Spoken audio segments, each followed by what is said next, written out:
কেননা শয়তান সব্বাইয়ের রূপ ধারণ করতে পারে, কিন্তু নবী মুহাম্মদ সাল্লাল্লাহু আলাইহি ওয়াসাল্লামের রূপ ধারণ করতে পারে না। একবার জোরে বলে। আল্লাহ আমাদের সকলকে স্বপ্নযোগে আমার হাবিবের দিদার নসিব করেন। একবার জোরে বলেন সুবহানাল্লাহ। ওই মানুষটা দিনে 5 থেকে 7 বার আল্লাহ নবীকে চামড়ার চোখে দেখতে দেখতে একদিন 2 বছর যাবত অতিক্রম করে গেছেন। এই অমূল্য রত্ন আর আসে না, আল্লাহ নবীকে আর দেখতে পায় না। 2 বছর অতিক্রম করে গেছে, এই আমলটা আর তার ভিতরে আসে না। অর্থাৎ আল্লাহ নবীকে যে দিনে 7 বার চামড়ার চোখে দেখতেন, এই আমলটা আর তার আসে না। মানুষটা এই অমূল্য রত্ন নিজের কাছ থেকে সরে যাওয়ার কারণে এত কাঁদছে যে কেঁদে এই চোখের লালা দিয়ে পানি পর্যন্ত লালা পর্যন্ত পেয়ে গেছে। সেই মানুষটা ওই বাংলাদেশে যখন দাদা হুজুর পীর কেবলা রহমাতুল্লাহ আলাই, মেজলা হুজুর পীর কেবলা আবু জাফর সিদ্দিক রহমাতুল্লাহ আলাইকে নিয়ে যখন ওই সমাবেশে গিয়েছিলেন, তখন ওই মানুষটা কন্দমরত অবস্থায় ছুটে এসে দাদা হুজুর পীর কেবলা রহমাতুল্লাহ আলাইয়ের পুত্র মেজ হুজুর পীর কেবলা মেজলা হুজুর পীর কেবলা, যার নাম হলো আবু বকর, এই আবু জাফর হুজুরকে এসে বলছেন, হুজুর আমার এই অবস্থা।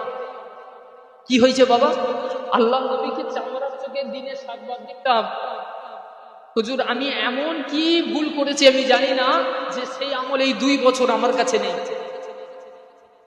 এই সম্পর্কে একটু আমার পীর ও মুরিদ দাদা হুজুর পীর কেবলা কিছু বলেন। কথা বুঝতে পারছেন?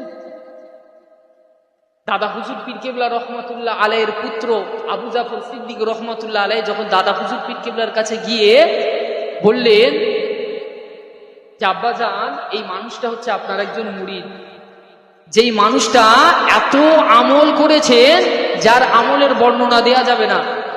আব্বাজান, এই মানুষটা দিনে 7 বার আল্লাহ নবীকে চামড়ার চোখে দেখতেন, কিন্তু এই অমূল্য রত্ন নিজের কাছ থেকে চলে যাওয়ার কারণে তিনি এত কষ্ট, এত যন্ত্রণা, এত জ্বালায় ভুগছে যে চোখের পানি ধরে রাখতে পারছেন না।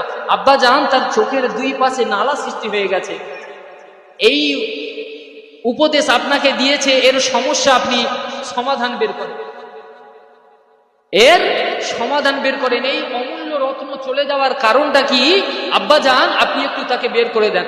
ওই সময় দাদা হুজুর পীর কেবলা রহমাতুল্লাহ আলাইহি ওই মুরিদটাকে কাছে ডেকে নিয়ে বললেন, বাবা, ও বাবা মুরিদ, চিন্তা করো না বাবা, এইরকম ভাবে চিন্তা ফিকির করো না।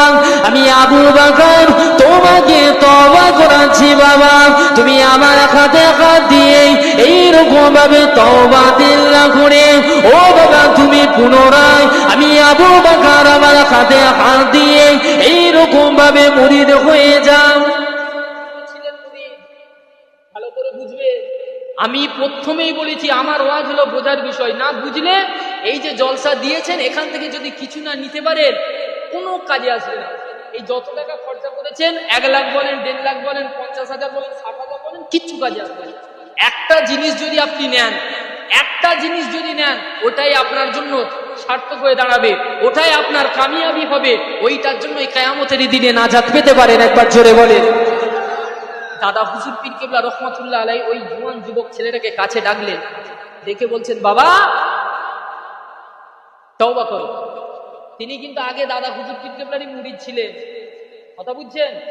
তাকে ডেকে আবার তওবা করাচ্ছে, তওবা করিয়ে তাকে আবার মুরিদ করছে।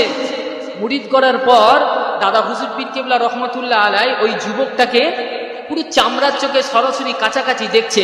এমন সময় আমার প্রিয় মুসাদুদুজ্জামান ওই যুবকটাকে লক্ষ্য করে বললেন, ও বাবা যুবক, আমি পীর আবু বকর তোমাকে বলি বাবা শোনো, দুনিয়ার জমিনে যে সমস্ত মানুষগুলো সুদ খেয়ে বেড়ায়, এই দুনিয়ার জমিনে যে সমস্ত মানুষগুলো ঘুষ খেয়ে বেড়ায়, ও বাবা যুবক, যতদিন তুমি বেঁচে থাকবে ওই সমস্ত বাড়িতে তুমি কোনোদিন আহার করবে না।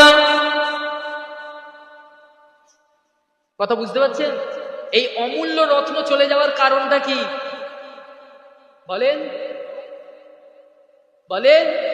আমি তো খোলাসা পুরো বলে দিচ্ছি, তাও বলতে যাচ্ছে না। এই অমূল্য রত্ন চলে যাওয়ার কারণটা কি? ওই মানুষটা সুদখোরের বাড়িতে খেয়েছিলেন, ঘুষখোরের বাড়িতে খেয়েছিলেন। এই সুদখোর এবং ঘুষখোরের বাড়িতে খাওয়ার কারণে এই আধ্যাত্মিক শক্তিটা তার কাছ থেকে চলে গিয়েছিল।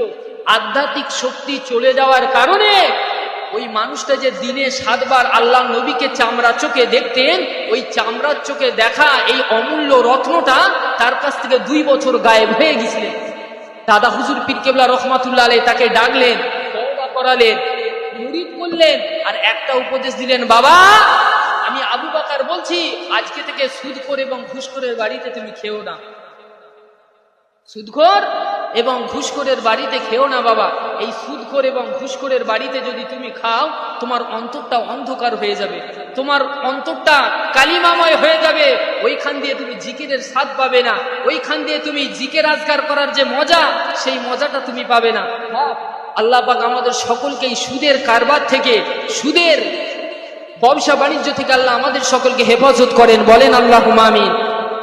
এইদিকে আছে নাকি বন্ধন গ্রুপ আছে? ও বাবা, কাদের কাছে ওয়াজ করছি? মহিলা সমিতি আছে? হ্যাঁ, মানে ঠিক জায়গায় তাহলে ঘা পড়ছে নাকি?